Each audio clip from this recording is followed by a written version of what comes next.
Hello friends, welcome to our YouTube channel maths वाला 3.14। Friends, आज की इस वीडियो में हम देखने वाले हैं अभाज्य गुणनखंड विधि से वर्गमूल कैसे ज्ञात करते हैं। सबसे पहले अभाज्य गुणनखंड में अभाज्य संख्याएं काम में ली जाती है। अभाज्य गुणनखंड में कौन सी संख्याएं काम में ली जाती है? अभाज्य संख्याएं। अब अभाज्य संख्याएं कौन कौन सी होती है? 2, 3, 5, 7, 11, 13, 17, 19, 23, ये सभी कौन सी संख्याएं होती है? अभाज्य संख्याएं। तो अभाज्य गुणनखंड करते समय हमें इन्हीं संख्याओं को काम में लेना है, बाकी किसी भी संख्या को काम में नहीं लेना है, क्योंकि नाम ही अभाज्य गुणनखंड है तो अभाज्य संख्या ही काम में ली जाएगी। तो देखिए इस वीडियो में। साथ ही यदि अभी तक आपने वीडियो को लाइक और चैनल को सब्सक्राइब नहीं किया है, या आप इस YouTube चैनल पर नए हो तो वीडियो को लाइक और चैनल को सब्सक्राइब कीजिए, ताकि आने वाले वीडियोज़ का नोटिफिकेशन आपको मिल सके और आप कुछ न कुछ सीख सकें। हमारा उद्देश्य यही है कि आपको कुछ न कुछ हर वीडियो में सिखाना।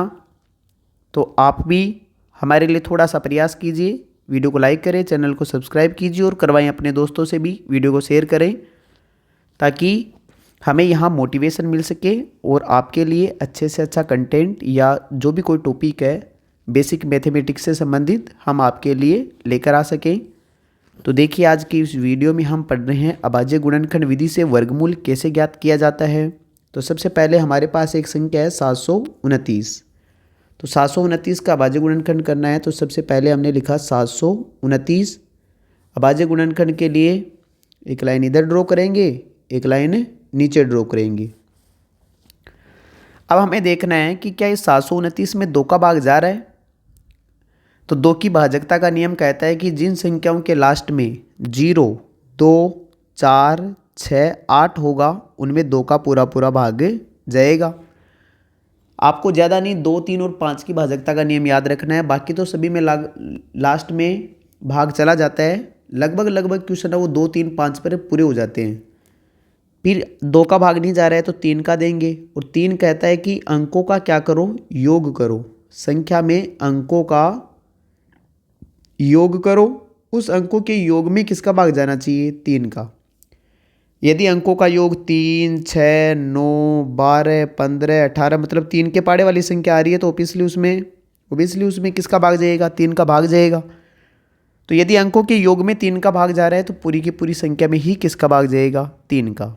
उसके बाद में आता है 5, और 5 कहता है कि यदि लास्ट में 0 और 5 है तो मैं तो उसमें पक्का ही भाग लगा दूंगा। तो 2 क्या कहता है? लास्ट में 0, 2, 4, 6 दिखने चाहिए मेरे को, तो मैं उसको पूरा पूरा डिवाइड कर दूंगा।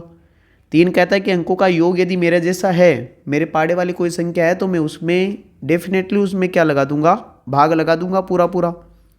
और 5 कह रहा है कि लास्ट में मेरा जैसा दिखना चाहिए 5, या फिर मेरा साथ ही 0 होना चाहिए, तब तो मैं 5 का भाग उसमें लगा दूंगा, अन्यथा भाग नहीं लगा पाऊंगा।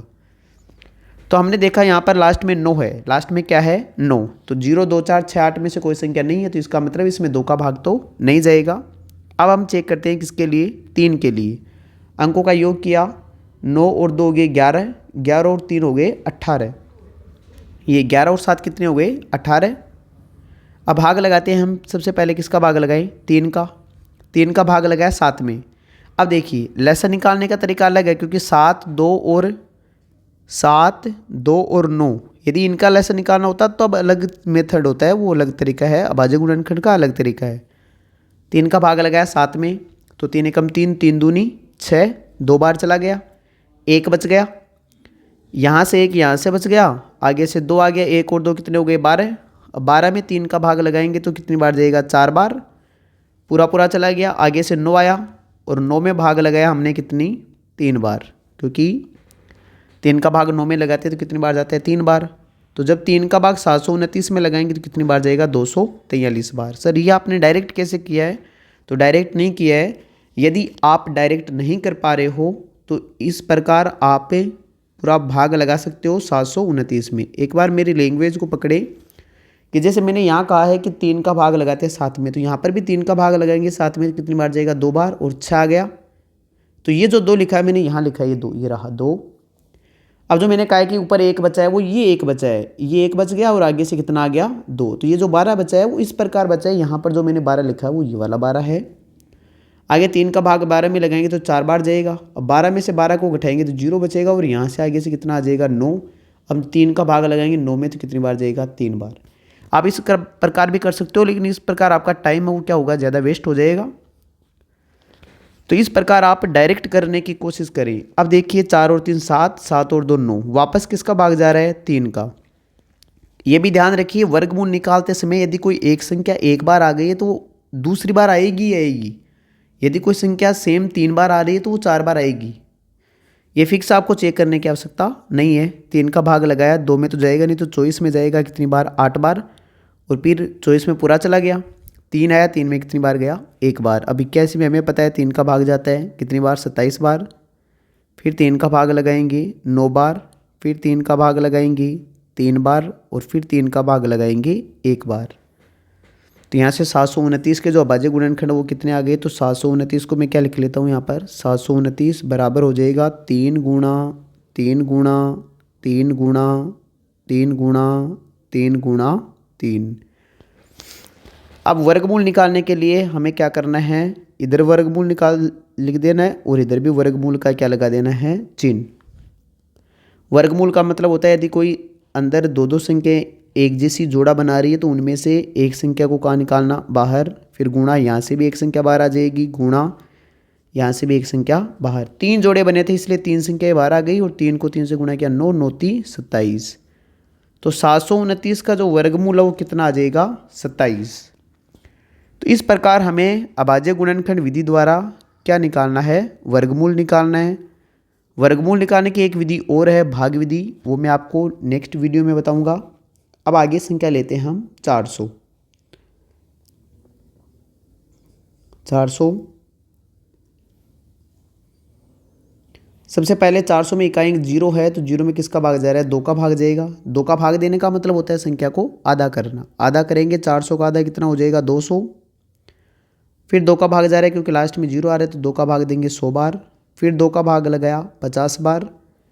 फिर 2 का भाग लगाएंगे तो 25 बार। अब 2 का नहीं जाएगा 5 का जाएगा 5 बार, और फिर 5 का जाएगा 1 बार।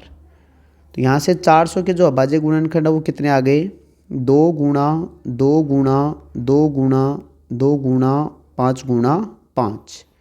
वर्गमूल निकालने के लिए हमें दोनों तरफ वर्गमूल का निशान लगाना होगा, बराबर के नीचे बराबर। यहाँ से 2 का जोड़ा बन गया 2 का जोड़ा बन गया और 5 का जोड़ा बन गया। एक एक जोड़े से एक एक संख्या बाहर निकालो और सभी संख्याओं को आपस में क्या कर दो गुणा। 5 दूनी 10 10 दूनी 20।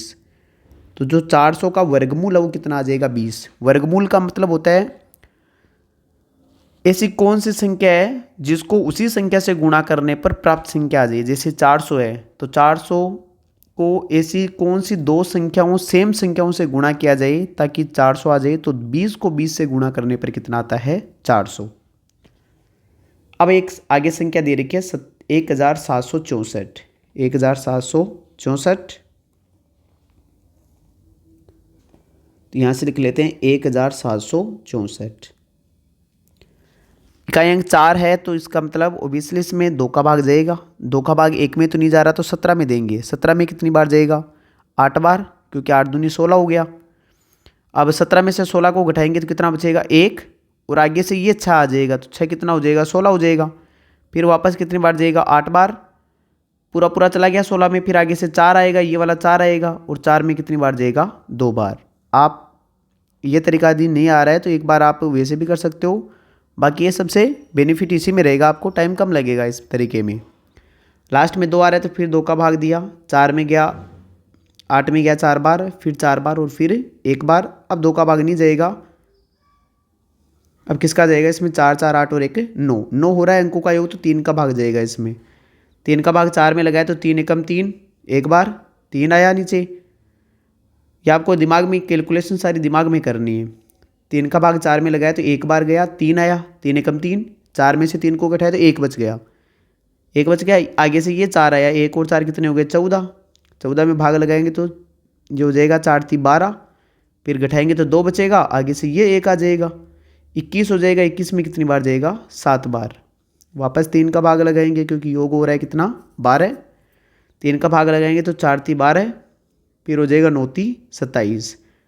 जब आप 147 में 3 का भाग लगाओगे तो 49 बार जाएगा, फिर जाएगा